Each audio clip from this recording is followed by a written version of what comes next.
La verdad que nuestro grupo municipal alaba su preocupación por los derechos de las mujeres, sobre todo de aquellas que durante años han ido viendo cómo sus derechos, conseguidos por sus luchas históricas, iban retrocediendo con la excusa de una fe que profesan, de la que el patriarcado se ha servido para seguir sometiéndolas a su antojo.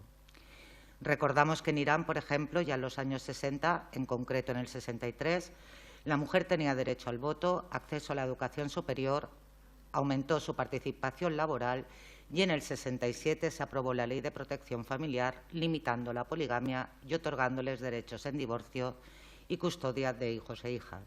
Esta ley del 67 se reformó posteriormente en el 75 y les daba todavía más derechos. En 1983, estando en el poder Jomeini, se les impuso la hijab en los espacios públicos.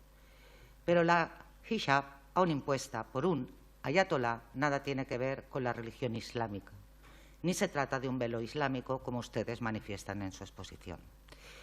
En el 2012, el Consejo Insular invitó a una mujer iraní que presentaba un libro de Irán, la Revolución Constante, y explicó perfectamente, Nazarin Armanian, politóloga, cómo en realidad, cuando hablamos de estos velos, es un error llamarles velos islámicos.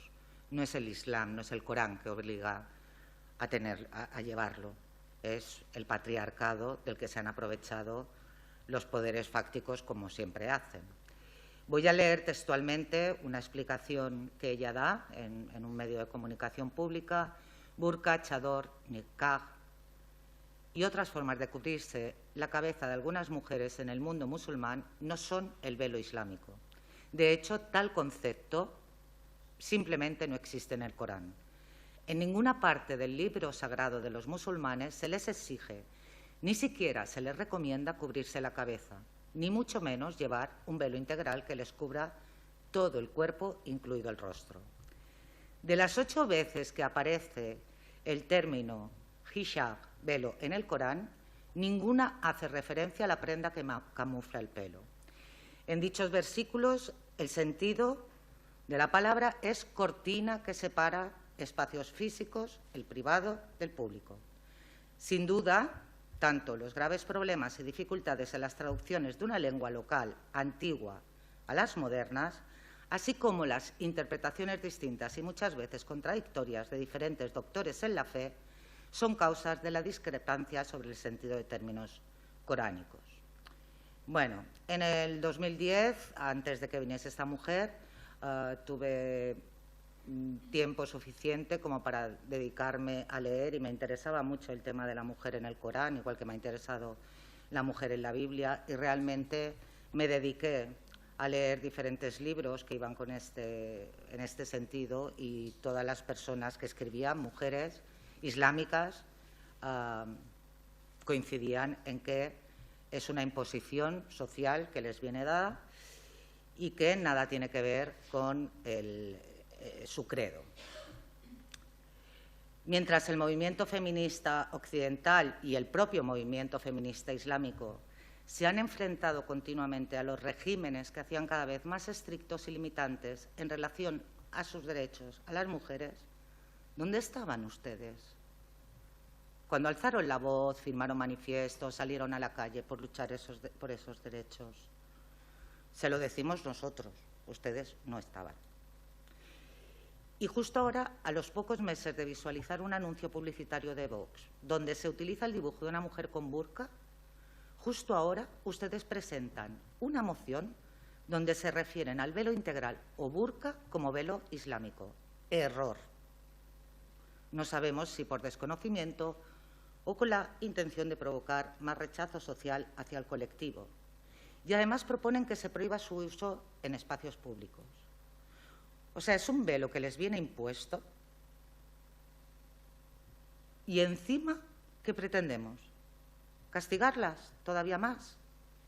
¿Impedir su acceso a recursos sanitarios, sociales, educativos, que a lo mejor son los únicos vías de salida que tienen de esta imposición? ¿Piensan que es una opción personal de estas mujeres hacerse invisible? ¿Realmente lo creen? Queremos pensar que no creen, que no creen que sea una opción personal y que viene impuesta. Porque si creen que es personal, sería una moción, casi diría que la mayor ignominia que ha pasado por este consistorio. Nosotros condenamos la imposición del burka, evidentemente, pero la imposición del burka aquí, en Afganistán, en Irán, en cualquier parte del mundo, es la máxima expresión del patriarcado, que trata de alejar a la mujer de la participación pública, que trata de anularla. Pero nos negamos rotundamente a apoyar una moción que pretende apartarla todavía más de estos agentes sociales, los únicos que en caso de necesitar ayuda podrían socorrerlas. Animamos a su agrupación a acercarse al movimiento feminista islámico o a su partido para que puedan conocer de primera mano y sobre todo, conocer las consecuencias a las que se expondría una mujer que pretendiese liberarse individualmente de ese velo integral y a lo que ha implicado para ellas pasar de ser mujeres socialmente activas, trabajando en sanidad, en universidades, ser juezas, a estar sometidas a regímenes fundamentalistas. Si quieren dar voz a esas mujeres, las escuchen y entonces después les damos voz o les dan voz. Evidentemente, el señor Pax ha explicado muy bien que daba o pasaba por encima de los matrimonios forzados y la mutilación genital femenina. Evidentemente, que es contraria a los valores, pero es que ustedes traen aquí unos puntos que ya están recogidos tanto en leyes orgánicas como en el Código Penal, con lo cual, evidentemente, que compartimos la propuesta de declaración, pero creemos que si se trae una propuesta al tema, al Pleno, no tiene que ser de temas que ya están regulados. ¿Qué vamos a decir? ¿Que no condenamos estas prácticas? Pues no, claro que las condenamos, por supuesto que las condenamos. Pero ustedes tampoco hacen una propuesta de apoyo a estas mujeres, de aumentar sus ayudas, de facilitar sus reconstrucciones, la atención psicológica para restablecer su vivencia sexual. Y en la misma línea de siempre, me sabe mal hablarles así, pero ustedes hablan en el cuarto punto de su moción de condenar, de castigar, como siempre. Y el castigo está demostrado científicamente que por sí mismo es insuficiente para un cambio de actitud. Si queremos modificar o si queremos una convivencia, ¿cómo vamos a lograr la convivencia castigando a la gente? ¿Quién va a convivir a partir de un castigo? Tenemos que educar, tenemos que enseñar, tenemos que tender la mano a las personas. Pero, desde luego, a mí no se me ocurriría jamás, defendiendo evidentemente la libertad individual de esas mujeres y condenando totalmente el burka, decirle que se lo quitase. Es que es lo mismo que con la violencia machista, que algunos grupos políticos han negado, ¿no? Y ahora aquí defendemos a las mujeres. A ver, ¿le vas a decir a la mujer es que lo aguantas porque quieres? ¿Es que eres libre de elegir salir? ¿Sabemos el drama al que se exponen esas mujeres?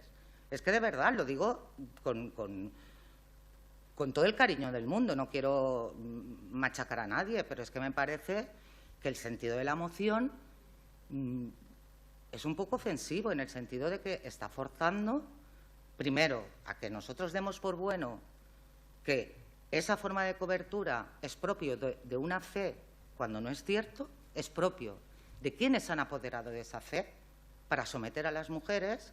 Nos están diciendo que condenemos lo que el Código Penal ya contempla y especifica incluso las penas, y nos está diciendo que castiguemos esas prácticas. No podemos votar a favor, porque ante todo están los derechos de las mujeres. Y recordemos que la soberbia occidental y capitalista que va a los países árabes a liberarlos de tiranos y luego los dejan tirados es el cultivo mejor que puede tener el yihadismo. Nos quitamos a Gaddafis, a Saddam Hussein, que tienen bombas de destrucción masiva, vamos a liberarlos. Y luego los dejamos ahí, como hemos hecho con Afganistán, como hemos hecho con Irak, como se ha hecho con Libia, con Siria y ahora les pedimos que se adapten a nosotros. Ha d'anar acabant. Votamos en contra.